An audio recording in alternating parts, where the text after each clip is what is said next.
From the Library of Congress in Washington, D.C.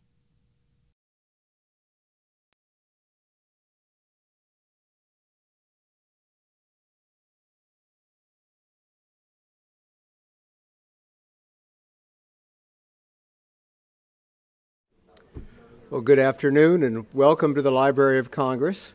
I'm John Cole. I'm the director of the Center for the Book in the Library of Congress, which is the library's reading and literacy and book promotion arm.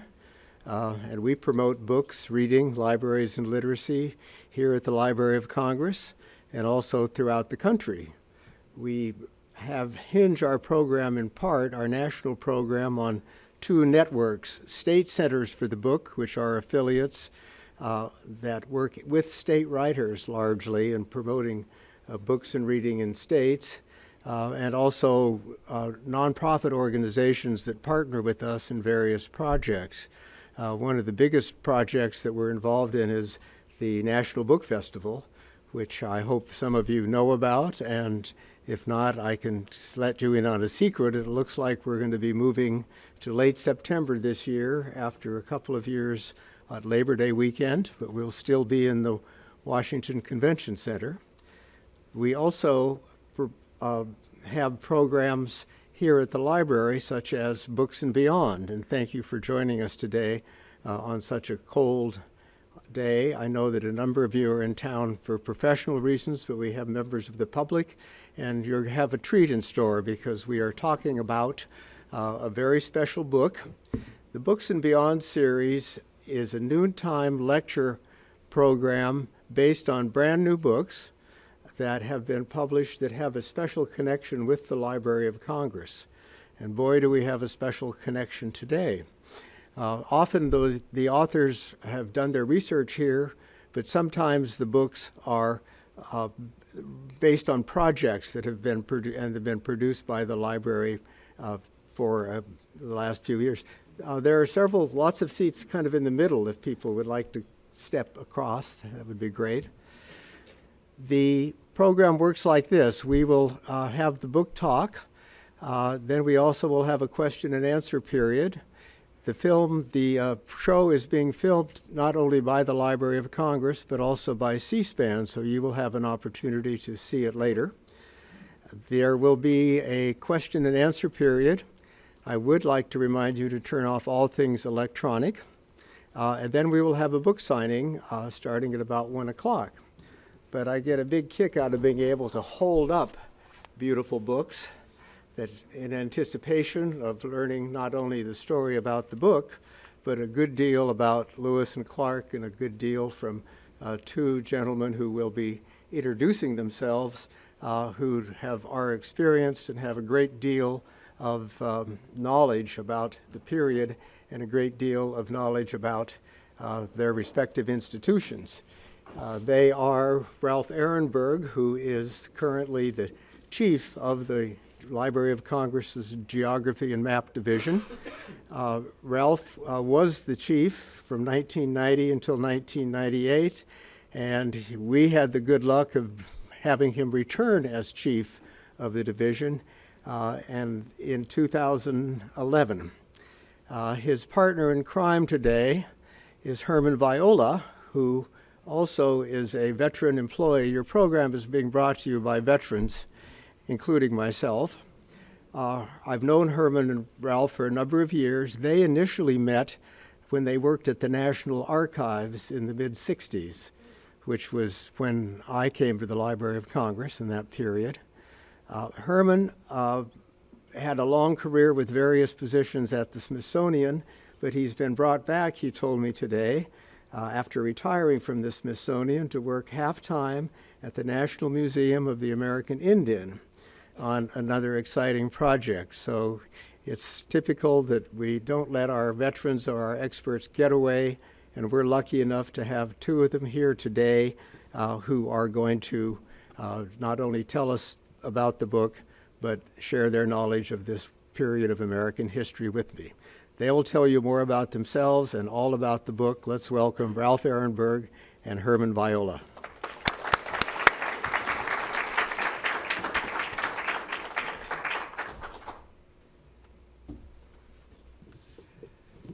Well, thank you, John. Herman and I are going to act as a tag team today. We've been doing that for many years. We did the Lolo Trail together a number of times. Herman started that, going over the Bitterroot Mountains, following in the footsteps of Lewis and Clark, the 80-mile trip over the Bitterroots.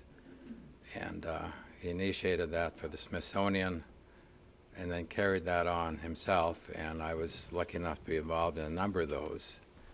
So that's how we really became interested in Lewis and Clark. And of course, he's a historian, and he's a historian of American Indian.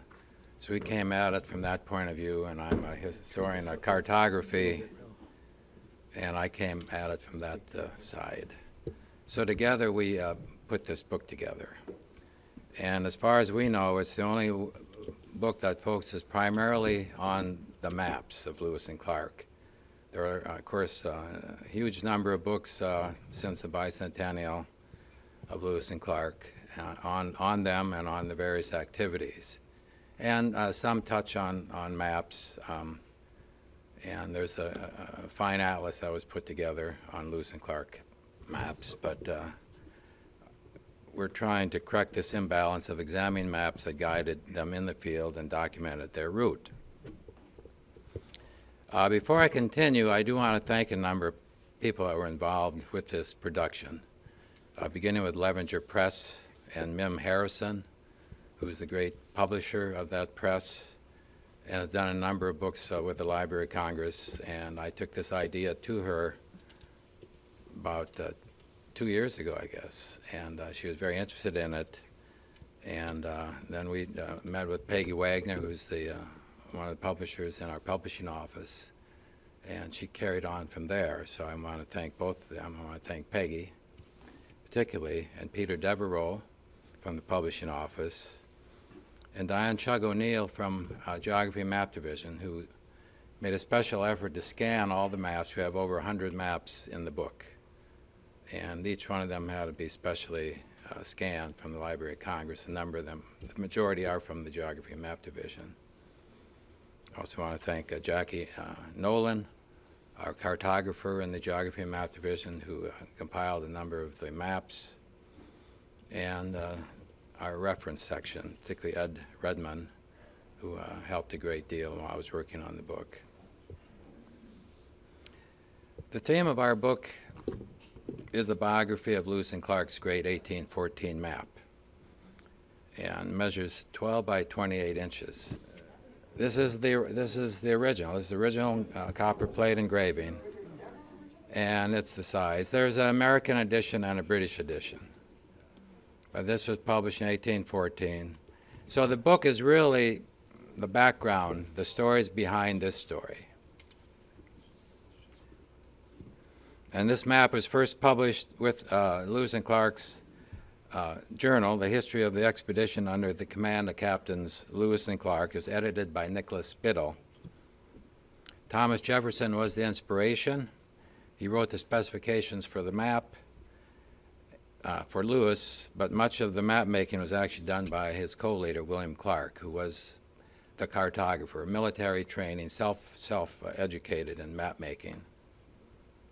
Over 200 maps survive, 30 by American Indians, and the majority, all but one, was compiled by William Clark.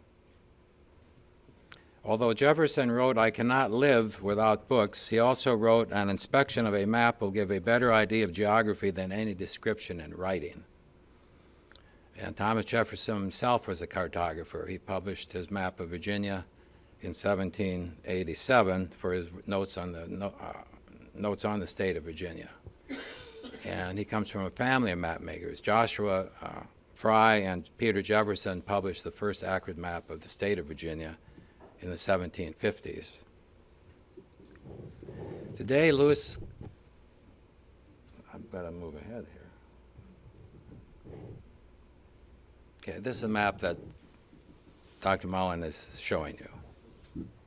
And it's the biography of this map that we're focusing on. Today, the Lewis and Clark map can be produced in a few hours, or actually probably a few minutes. using simple programming language, basic GIS techniques, and geographic data downloads from onboard Earth orbiting satellites or obtained from digital elevation models. And the one we see here was done in 2003 by the U.S. Geological Survey. And it took 3 hours at that point. Today it'd be much faster. But 200 years ago, the production of this map required a team of some 50 explorers, soldiers, American Indians, mountain men, cartographers, copperplate engravers, printers, and an American president and American Secretary of State. And it took this group some 10 years to produce and publish the map that Dr. Mullen just showed you. So our book is focused on the story of this map and its backstory. Dr. Viola will begin with a short overview of the expedition. Then we will share several map stories of vignettes within the story and conclude with a description of several special features of the book. Herman. Okay, thank you, Ralph. Okay, I'm Herman Viola. I'm a curator emeritus at the Smithsonian. Ralph and I have been friends since, what, 66, I guess, and we've done a lot of Lewis and Clark adventures together. We did the Lolo Trail on horseback. I think I did it 20 times. And so we really got into it. And my specialty is American Indians. And that's why I got particularly interested in this story, because they interacted with so many different Indian tribes. Now, you know, most of you probably know more about this than we do, but we're not telling you the history of the expedition here. We're really focusing on the story of that map. But you know, the expedition started out in 1804, ended up in St. Louis again in 1806, and it was Jefferson's inspiration.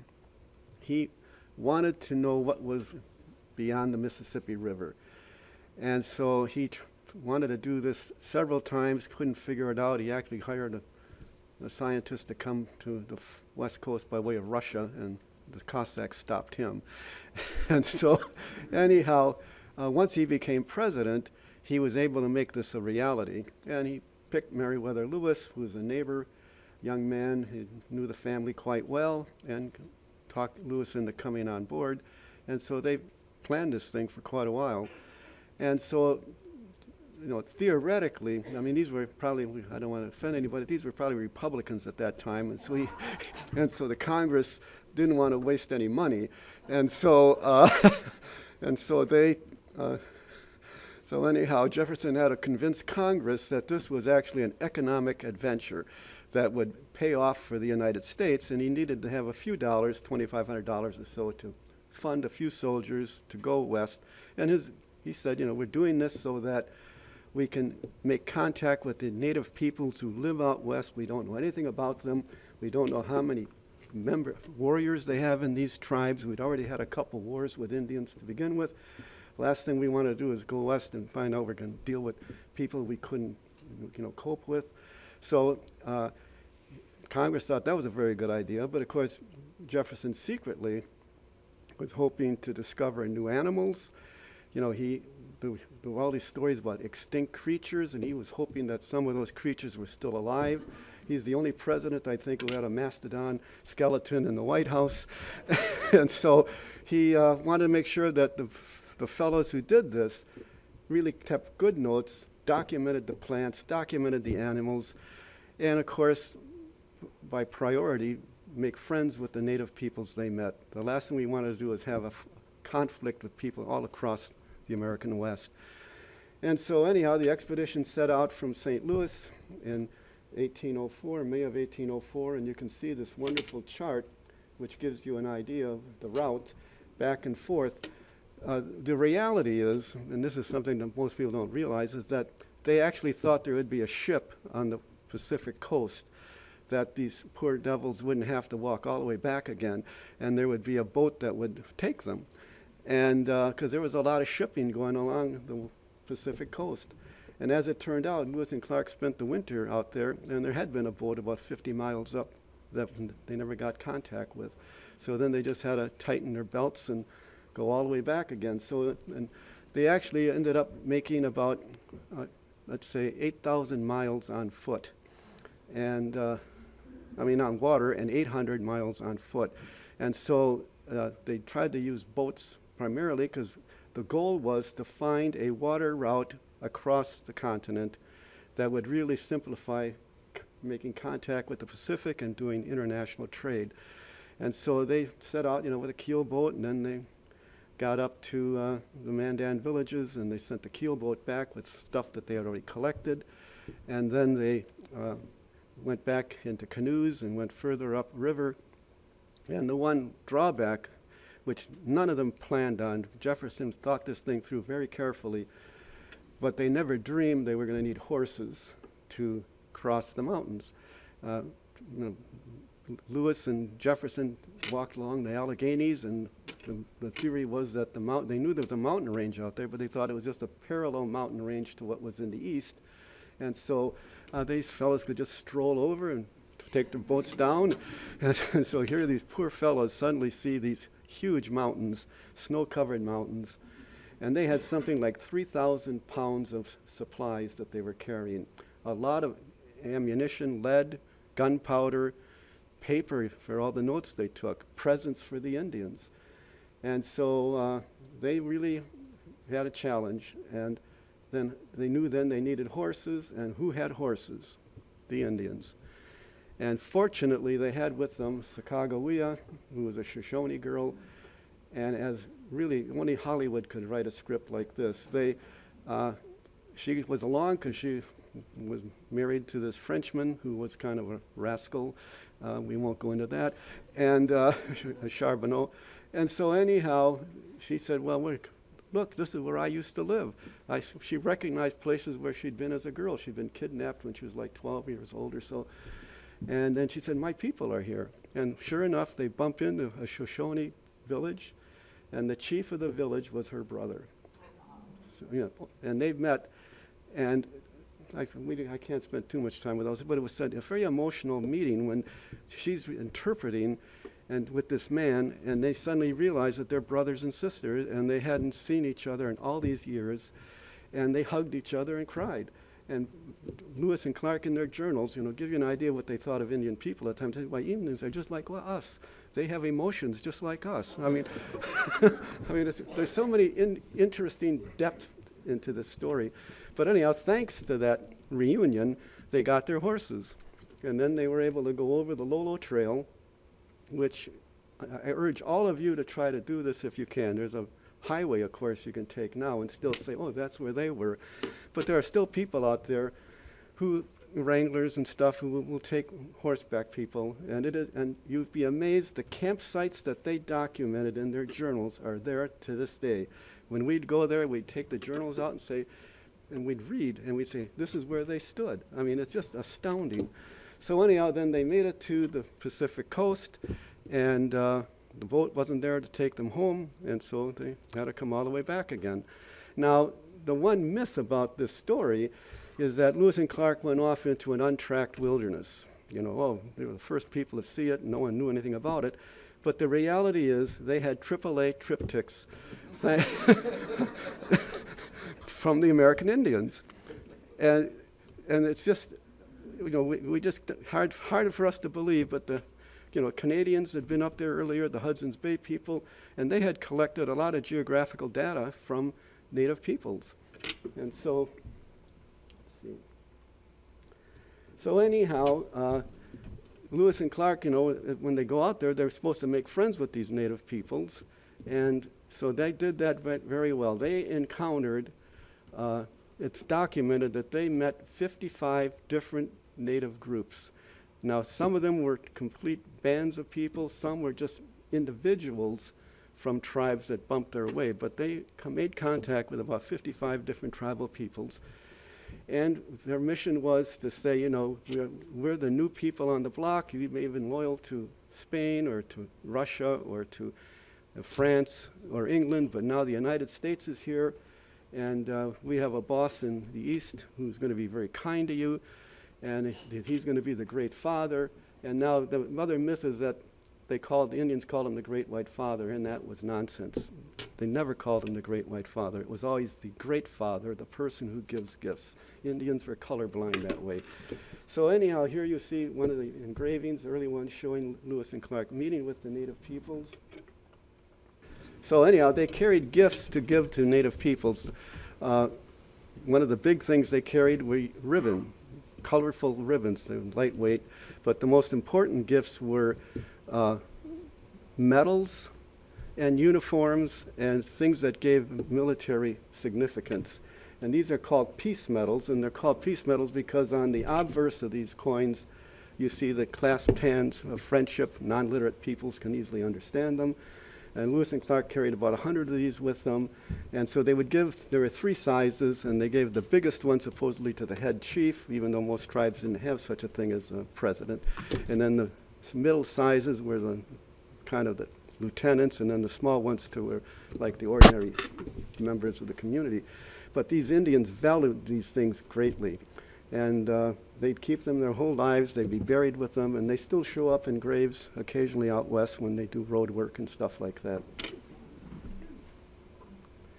Now, I mentioned the AAA triptych. So anyhow, the Hudson's Bay people had been out there before us, of course, and there was a fellow named Peter Fiddler who worked for Hudson's Bay, and he managed to get Indian information, geographical information that is just remarkably accurate and significant. And you're looking at this one map, and on this map, which was done in 1801, he has recorded for the Hudson's Bay people the locations of the Indian tribes in that part of the world. And the Rocky Mountains are this horizontal line. And then he's got the rivers that feed into it. And then he's located all these different Indian villages. And he, on this map, is documented the locations of 32 Indian tribes. So it's just, the CIA would have loved a map like this going into Afghanistan. I mean, it's an amazing network of information. And then he did a year later, got another map from this chief. The man's name is Akumaki. He was a Blackfeet chief, a very knowledgeable person about the geography of this part of the world. And so this you see is what he did here is he simplified the map and he took out the people, but he put in the geographical features. And it's astounding, and what's really astounding to Ralph and myself is that these names of these features that Indian recorded are still the names we use today for these geographical features. The Tetons, the Beartooth, King Mountain today is Chief Mountain, Hart Mountain near Cody, Wyoming. And so there they are. These have transferred down 200 years. And so again, you can see why this is such an important bit of information. And so here, thanks to the geography and map folks, you have showing that the red line here is the Missouri River, and then you see the rivers that feed into it, and this is all compiled from Akumaki's information.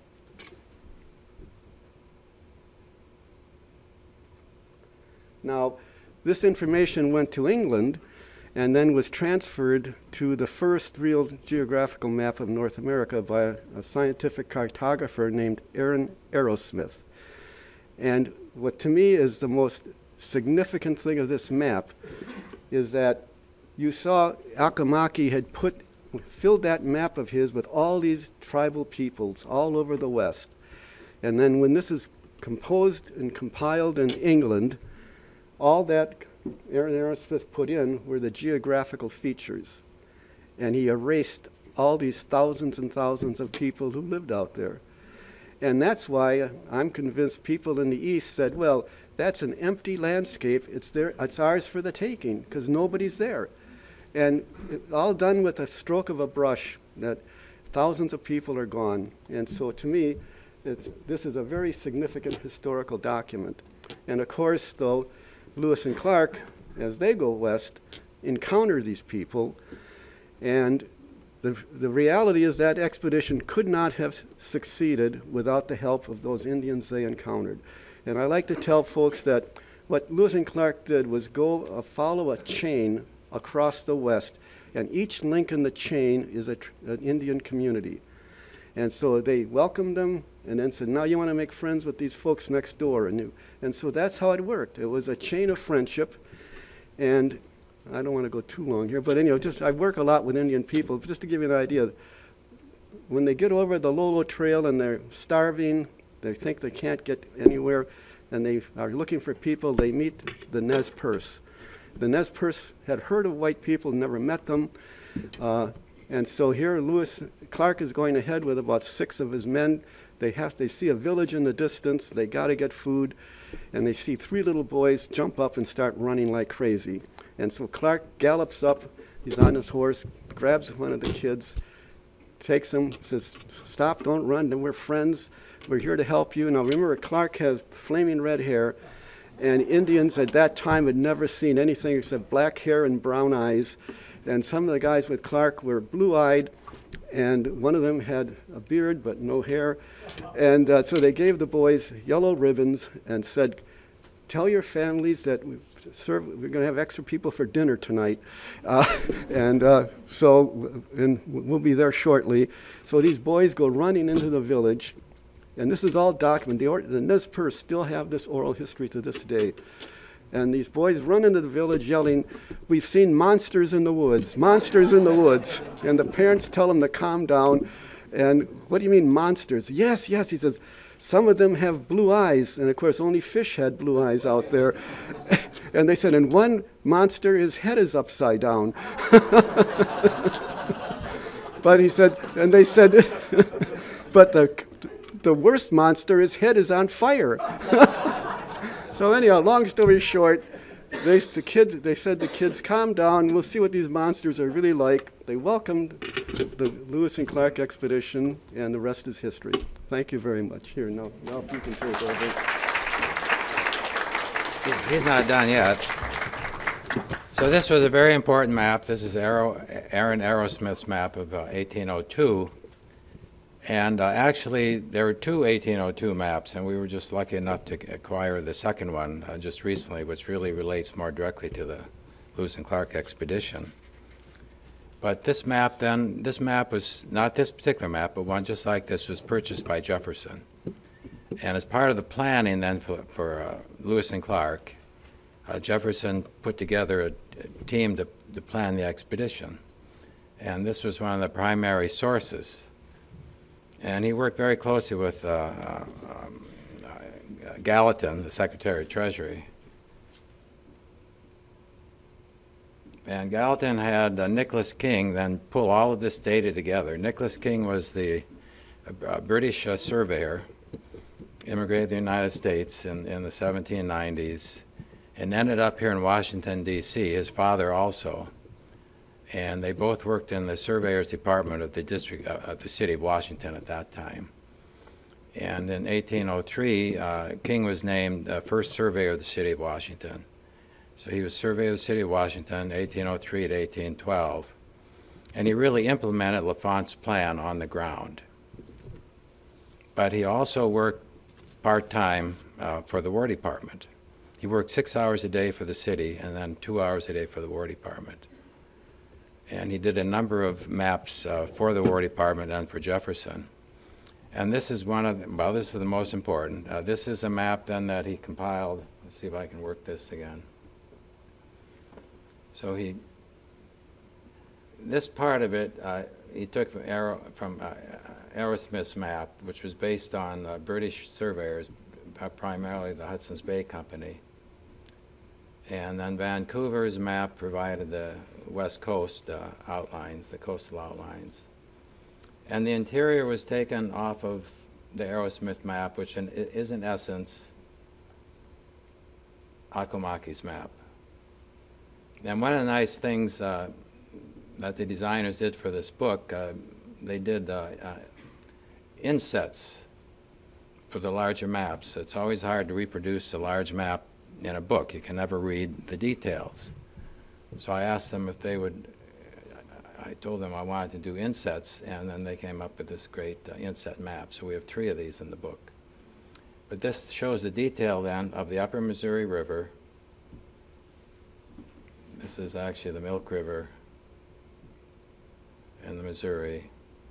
And then the same mountains, the King Mountain, which Herman mentioned, Hart Mountain, Boar's Tooth Mountain. This really should be Bear's Tooth. It was miscopied, and that shows problems in transferring information from one map to another.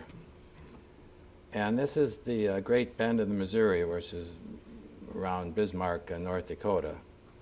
And the Mandans had their villages here.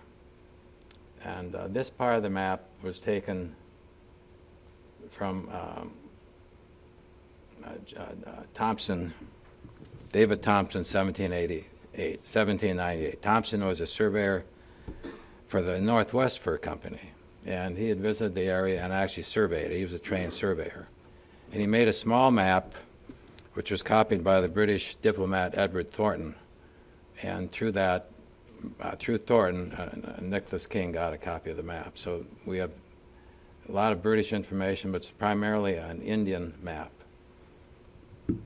So this was the objective of Lewis and Clark, and it's based on an Indian map.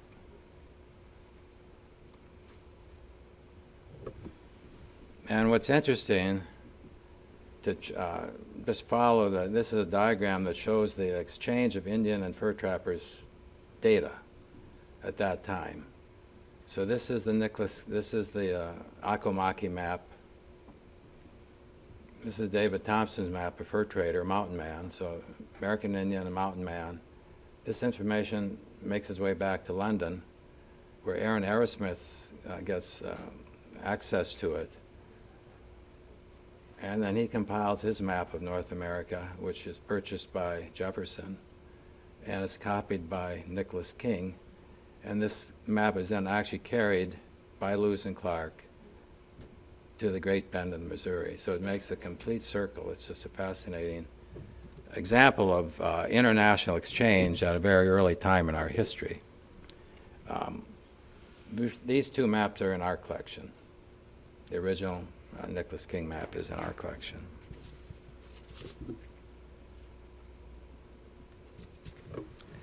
The second great map that relates to the final map is this one by Clark.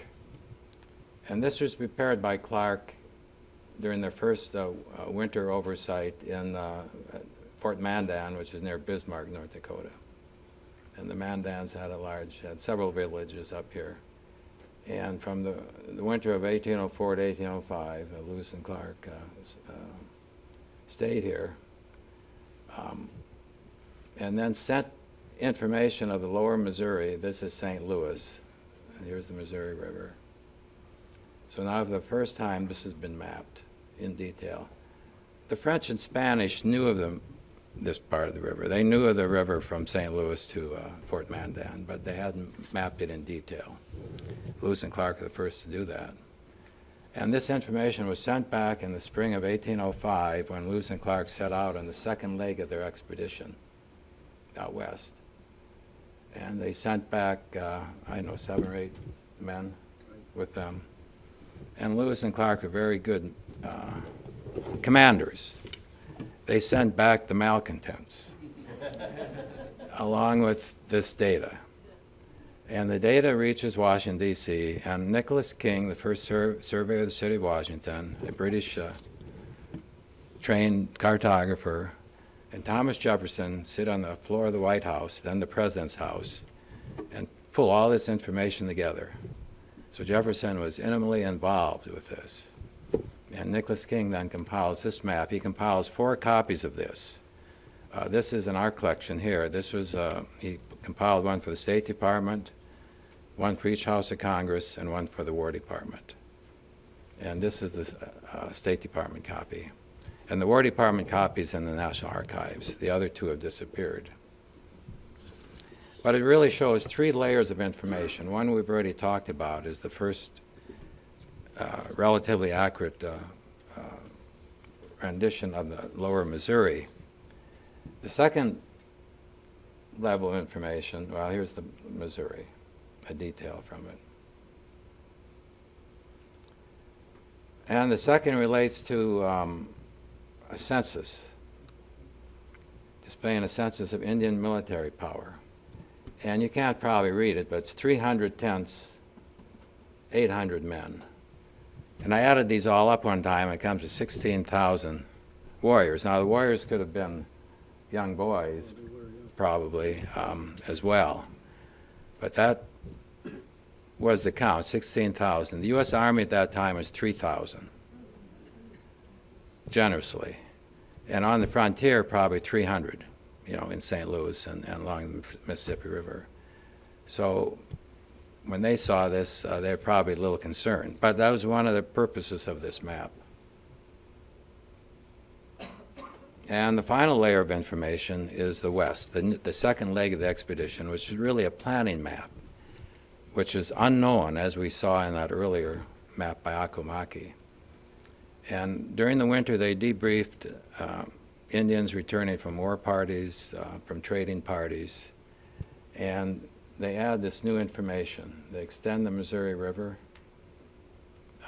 For the first time, they have a map of the Yellowstone, which I'll go into a little later. And these Akomaki's mountains are still here, and they don't quite know what to do with them, so they just push them to the north, because they have all this other information. Cartographers are very conservative, and they try to retain all their information somewhere on the map.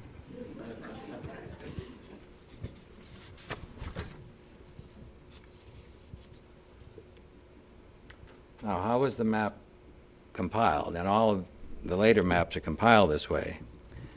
And so the lower Missouri then was based on the survey, and it was basically an open-end traverse, which simply involved measuring the straight line distance between each major turn during the journey and recording each compass bearing of the next turn. They had 5 separate compasses with them. Columbus relied on this 300 years earlier, so nothing changed much. It's also called dead reckoning.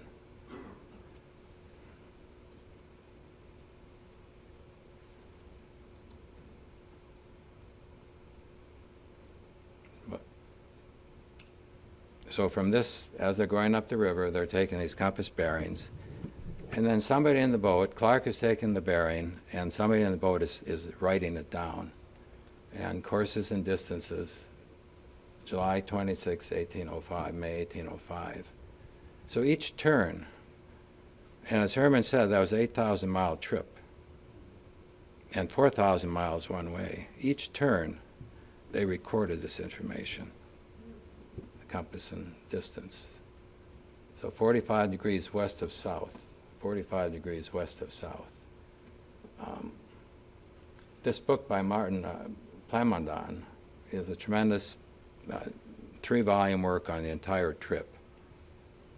And they took readings, they took front readings, and they also took reverse readings, depending where they were in the boat and the corner.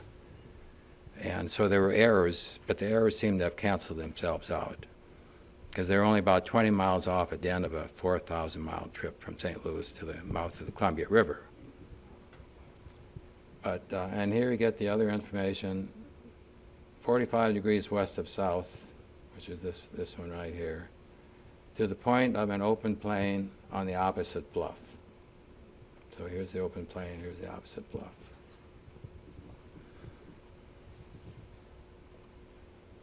Then in the evenings, when they had some time or an extended stay at a campsite, Lewis and Clark plotted their daily courses and distances on the gridded paper that they took with them to provide a rudimentary base map to which additional geographic information could be added. So that's how these sectional maps and these river maps, these river sheets were made. And then when they had a long stay at Fort Mandan or Fort Clatsop, then they pulled all of those sheets together and made a composite map that we see here.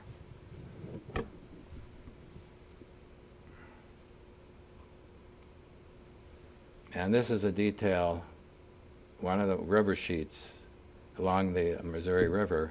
And it's very interesting because this one says, this place called by the Indians Hill of Little Devils. And that has a very long history in Indian mythology, and I think Herman's going to add. How much time do we have? Just, this is worth it. Very short. Okay, so anyhow, we're talking about the little devils. The truth is, they're the little people, and Northern Plains people still see them and still believe in them, and they're harbingers of good luck. If you see one, it means they're helpful. And so, but you know, you don't want to cross them. One of my Indian friends said, you know, Herman, it's like those Irish with their leprechauns. They're about that size. And I have met, in all candor, a number of people who have seen the little people. And in fact, one time I was going to write a book about it, and my Indian friend said, please don't, because the last thing we want are all these tourists coming through our reservations looking for the little people. But I'll tell you one story, if you want to hear it, that I got. And this was a family. These are Northern Plains people. I won't tell you what reservation. And the family, their little boy was quite sick. And the relatives were there in the kitchen, drinking coffee, praying. They thought the boy was going to die, and they were there during the night. And suddenly, here the boy pops out of the bedroom and comes into the kitchen. And everybody says, you're up. Are you okay? Yeah. What's up? What's going on? And he said, and where's that little man who was next to my bed? And so these are the stories that, you know, are out there. And so it's interesting that Lewis and Clark documented the existence of these people. Okay, thank you. So you can find this in the journals, and the journals are online now. The original journals are in the Yale University at the Americana Collection. But they're online, and they're just fascinating to read, if you have time. But they did capture a lot of this social and cultural and religious information along the way. As I mentioned, going west of Fort Mandan, then it was all based on Indian information. And this is one of the pages from our book. And this shows one of the documented cases very nicely. This is Shahaki, White Coyote. And he visited the camp, and it's well documented. And he showed them this map, Lewis and Clark, of the Yellowstone. And this is the first reasonably accurate map of the Yellowstone River. They heard about the Yellowstone River, but they didn't have any maps and didn't know about it. And here you see it then on the Nicholas King maps. You can see it was copied directly, and the place named as well. And then here's the larger upper Missouri. But all of that west of Fort Mandan then on the Fort Mandan map is based on Indian information. So it's a marvelous map. It's in our division, and if you'd like to see it, we'll show it to you. Then at Fort Clatsop, where they spent the winter, at the end of the trip, at the mouth of the Columbia River, they compiled another map. And again, Nicholas King, when this was brought back, Nicholas King copied this and put it together. And so here's Fort Mandan area, St. Louis, the lower Missouri, which we just talked about. Now everything here is new information. And along the route of the expedition, it's based on Lewis and Clark. Here's the upper Missouri. And then here's the Yellowstone. And because of that information they found from White Coyote, Clark came back along the Yellowstone. They wanted to explore the Yellowstone as well as the upper Missouri. And a lot of this, the 30 Indian maps that we have and that we describe and discuss, and you have to buy the book now to see it. But I want to talk about how they communicated. And they communicated by sign language. Duyard, one of the hunters, was expert in Plains sign language, and he also spoke eight Indian languages. But another, and they had members with them that could speak of the various languages. And this shows what Lewis and Clark had to go through to get an answer or to outside of sign language. And here's a translation chain. Meriwether Lewis what route do the Pierce Nose Indians? That was the Nez Perce. That's just before they start crossing the mountains. So that's taken right out of their journal. And then Francois Labiche translates from English into French. And Charbonneau, Sacagawea's husband, translates from French into Minatari.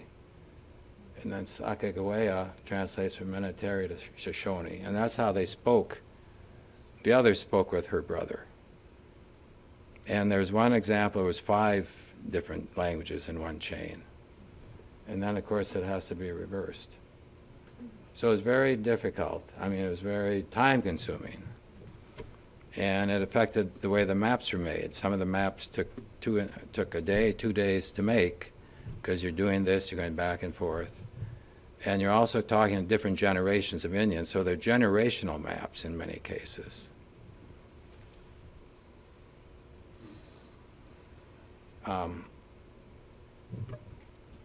Where's John? Do we want to? I think you want you to do questions. Okay. Tell them the rest of the stories. Yeah. I guess we're ready for questions. The rest of the stories in the book, as Herman says.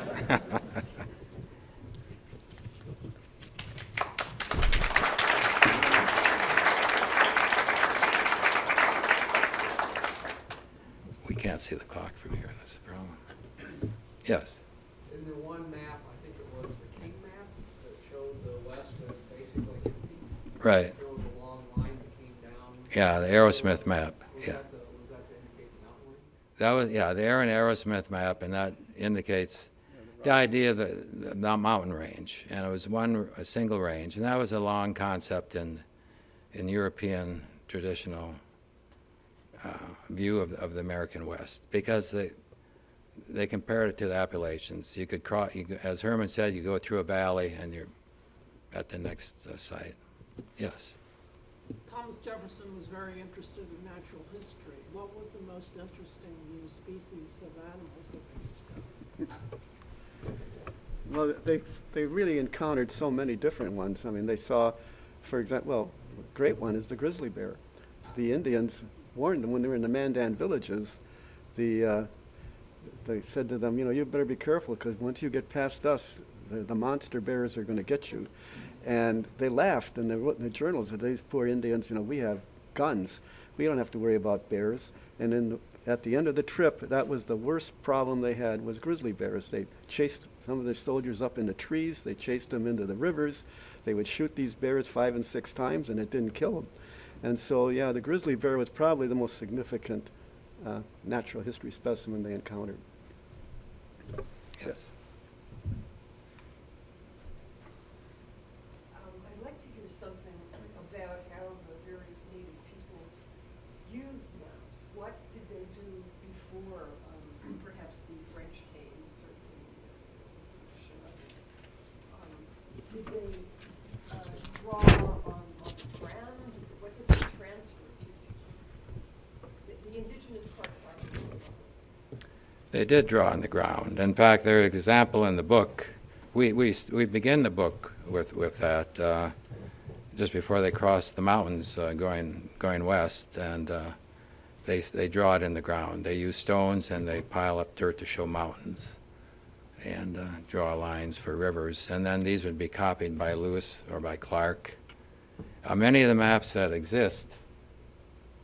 Let me show you one. Here's the final printed map that we showed you. This is the Indian map from which it came. So you can see they followed it very closely. This is Lewis River, which is now the lower Snake, and here's Lewis River here, and Clark's Fork here, and it's shown here. So they sketch it in the ground, and that's probably there aren't many. We have a 1756 map in our collection, which looks like it was drawn on some kind of animal skin. So that's how they were. Right, and birch bark. There are maps on birch bark, but for the most of them are memory maps. They're drawn on the ground and they're passed along. Indians use maps to not show you something new, but to remind to remind you where you've been before or something you had forgotten. So they're going over the same area, you know, the same trails, the Buffalo Trails across the Rockies for the Nez Perce. And they might sketch a map to help you remember where you or your family's been before.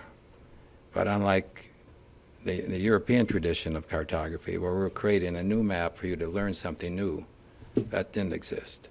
But they would transmit some of these birchbark maps across the generations. Probably just to Europeans. Yes, there was one back here. Do we know how much work Clark did on the map from the time he returned to St. Louis in 1806 until the great map of 1814 was published? Because we know he was meeting with fur traders and others periodically. Was there much revision in that span? Yeah, Clark was, after Lewis died, I won't say committed suicide, but died, Clark took over his position as superintendent of Indian Affairs in the West. And then he interviewed, debriefed all of the traders and trappers coming back from the West. And he had this large map in his office in St. Louis. And the base of this map is the Lewis-Clark expedition map. But then he added this new information. And he starts this in 1809. It's sent to Washington in 1810. And then it's returned to him in 1814 after the map is published. And he continues to add new information. He makes corrections to it. We were just looking at one before relating to Cody, Wyoming area. So he really used that map from 1809 to after 1814, 1815. He kept adding to it. Zebulon Pike's expeditions in the South, he added. Let me just talk a second. And he had this information from John Coulter. And John Coulter is one of the great explorers of the American West. John Coulter was a hunter on the Lewis and Clark expedition. And on the way back, they already met some trappers coming upriver from St. Louis, and John Coulter asked if he could be discharged and join them. So he didn't return to St. Louis till 1810. He was out there that whole time. And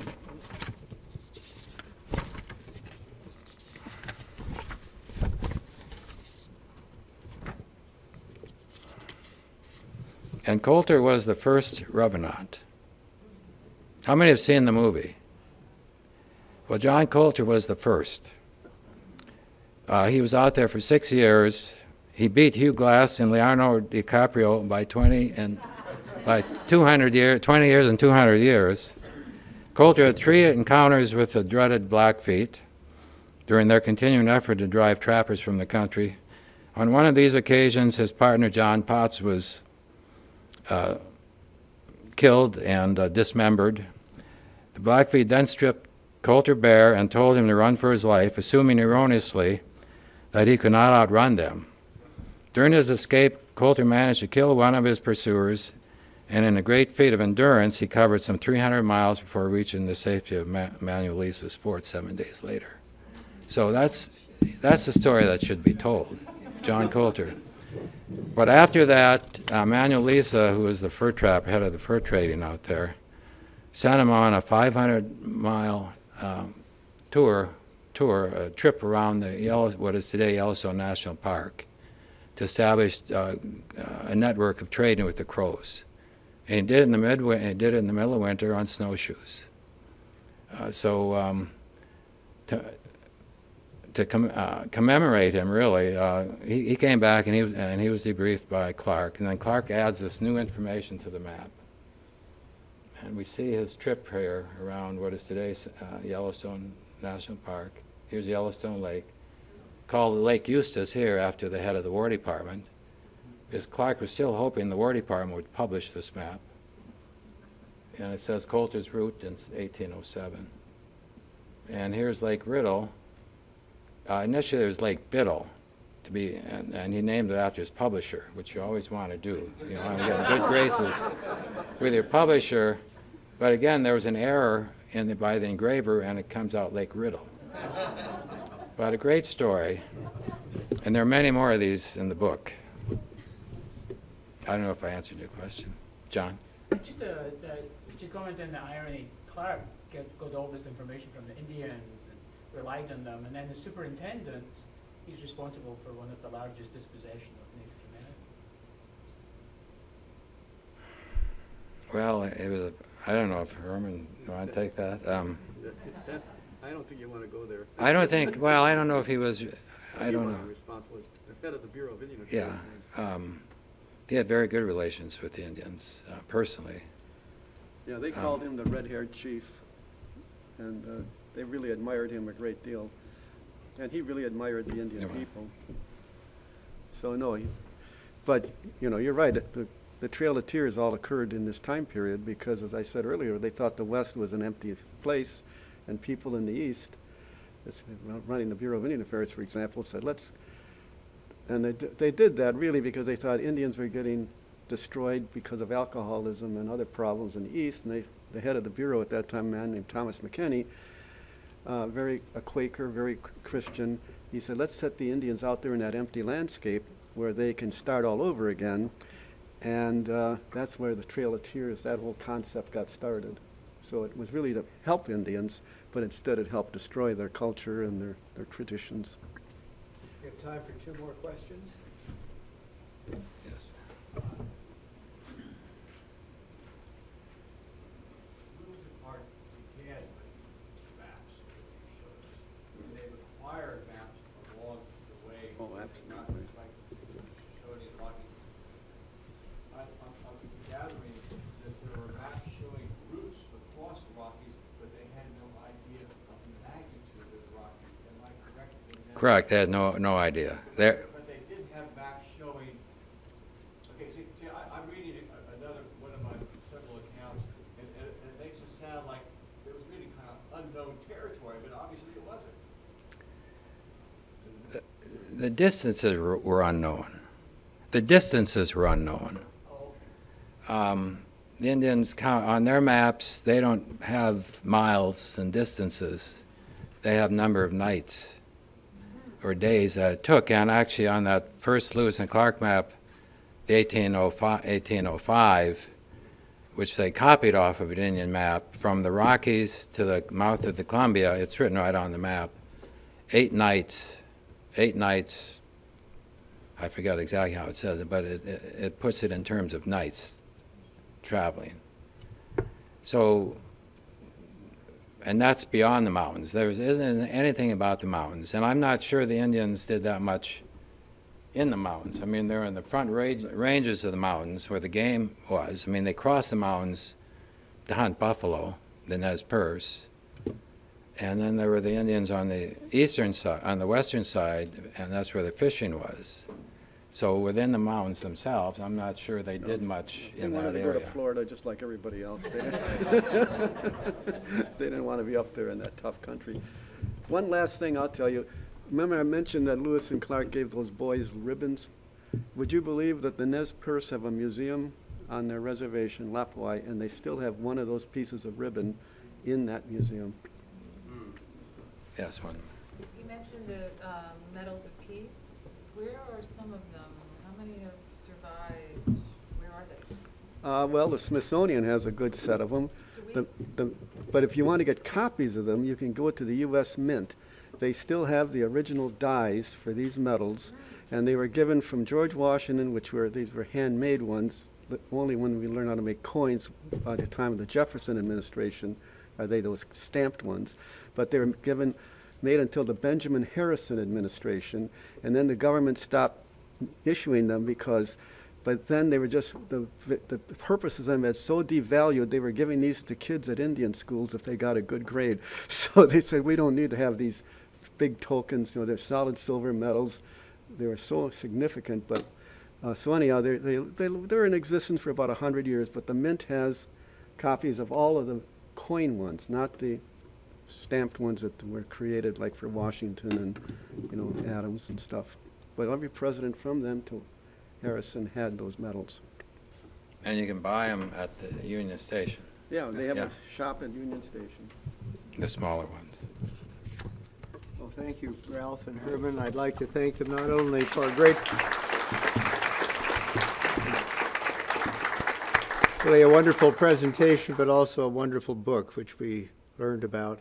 And I want to say a word as the director of the Center for the Book about the book itself.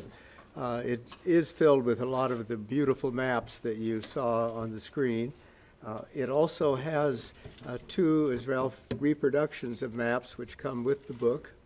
I'm leading up to the fact the book sells for $99, but you can get it today at the staff discount price of $90 at the Library of Congress. And I hope you'll take advantage of that. And one more time to thank Ralph and Herman for not only the work, but sharing their stories and their knowledge with us. Let's give them a final round of applause.